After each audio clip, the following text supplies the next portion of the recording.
केंद्र सरकार ने डिजिटलाइजेशन के जरिए जीवन को सुगम बनाने के उद्देश्य से 10 वर्ष पहले डिजिटल इंडिया अभियान की शुरुआत की। इन 10 वर्षों में देशवासियों ने डिजिटल माध्यमों का प्रयोग कर कई कीर्तिमान गढ़े हैं और जीवन को आसान बनाया है। दुमका के शहरी और ग्रामीण इलाकों के लोग भी डिजिटल माध्यमों का इस्तेमाल कर जीवन को गति दे रहे हैं। एक रिपोर्ट।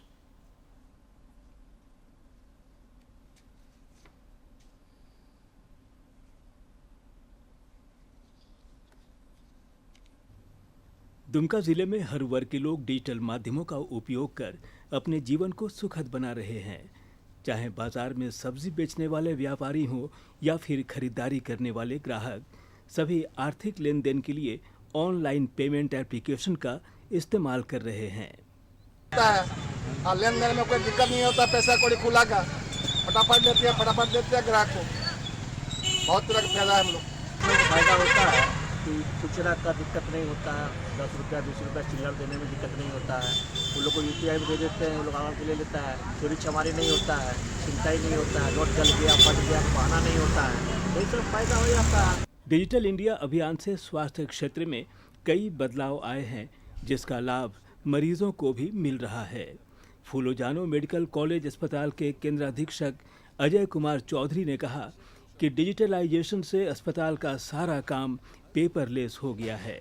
यहाँ पे बहुत सारे पहले हम लोग भीड़ में लगना पड़ता था, लाइन लगना पड़ता था, और जब से ये डिजिटल ऑनलाइन जब से स्टार्ट हुआ है आभा ऐप करके, तो हम लोग अपने मोबाइल में ही वो ऐप मतलब डाउनलोड करके और ऑनलाइन रजिस्ट्रेशन करते हैं और डायरेक्टली पर्ची कटा लेते हैं। इस तरह से योजना है, ये पेपरलेस बनाने का जो है योजना है, जिसमें कि मरीज को अपना पोथा नहीं रखना पड़े, उसके मोबाइल में हर तरह की जानकारी जो है रहेगी। उसके इलाज से संबंधित उसका व्यक्तिगत माने हेल्थ डाटा क्या है वो सब मोबाइल में सुरक्षित रहेगा। डिजिटलाइजेशन का बड़ा लाभ बैंकिंग सेवाएं और सामान्य सेवाओं में हुआ है।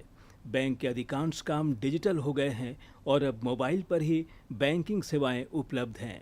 वहीं कई तरह के प्रमाण पत्र ग्राहक सेवा केंद्र के माध्यम से आसानी से मिनटों में बनकर तैयार हो जा रहे हैं। फायदे तो अनेक हैं, लेकिन बैंकिंग चैनल के माध्यम से जो हम नटसेल में बोल सकते हैं, सब्सिडी की योजनाएं जो भी गवर्नमेंट की है वो डायरेक्ट डीबीटी के माध्यम से बेनिफिशियरी के अकाउंट में आ गए। इसमें बीच का विलुप्त हो गया, यानी कि डायरेक्ट बेनिफिट बेनिफिशियरी को मिल रहे हैं, 100% बेनिफिशियरी को मिल रहे हैं। ये गवर्नमेंट की बहुत ही उत्तम चैनल रही। पहला फायदा है कि सरकार की इस महत्वाकांक्षी योजना के तहत हम लोगों को सरकारी दफ्तर का चक्कर नहीं काटना पड़ता है। डिजिटल सेवा ने जहां एक ओर शिक्षा जगत को आसान बना दिया है, वहीं दूसरी ओर इससे उद्यमिता को भी बढ़ावा मिला है। संथाल प्रज्ञा महाविद्यालय में अधिकांश काम ऑनलाइन मोड पर हो रहे हैं। वहीं डिजिटलाइजेशन से कई लोगों को स्वरोजगार के अवसर मिले हैं।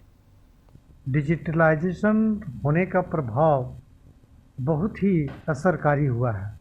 डिजिटलाइजेशन होने से अब क्या है कि दीक्षा जैसे कई ऐप आ गए हैं, ऑनलाइन क्लासेस भी कभी कभी कोरोना काल से हम लोग का शुरू हुआ और हम लोग ऑनलाइन क्लास वगैरह सब मॉनिटर करते हैं। और ये अभी हमारे यहाँ डिजिटलाइजेशन का प्रभाव है कि पेपरलेस सारा काम हो रहा है।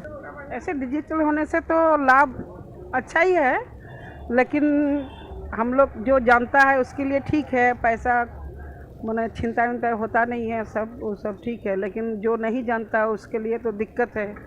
तो उसके लिए तो कुछ करना चाहिए सरकार को, गांव-गांव में जाके इसका लिए कुछ शिक्षा होना चाहिए। और क्या, ऐसे सब ठीक है, पैसा का तो दिक्कत नहीं होता है, पैसा खुचरा नहीं होता है। तो प्रधानमंत्री नरेंद्र मोदी के प्रयासों से एक दशक में डिजिटल सेवा से जुड़कर देश ने काफी प्रगति की है। चाहे वह शिक्षा, स्वास्थ्य या सामान्य जीवन शैली की बात हो या फिर सड़क परिवहन या रक्षा क्षेत्र की, देशवासी डिजिटल तकनीकों का प्रयोग कर नित नए कीर्तिमान गढ़ रहे हैं। डीडी न्यूज़ के लिए दुमका से गौतम कुमार की रिपोर्ट।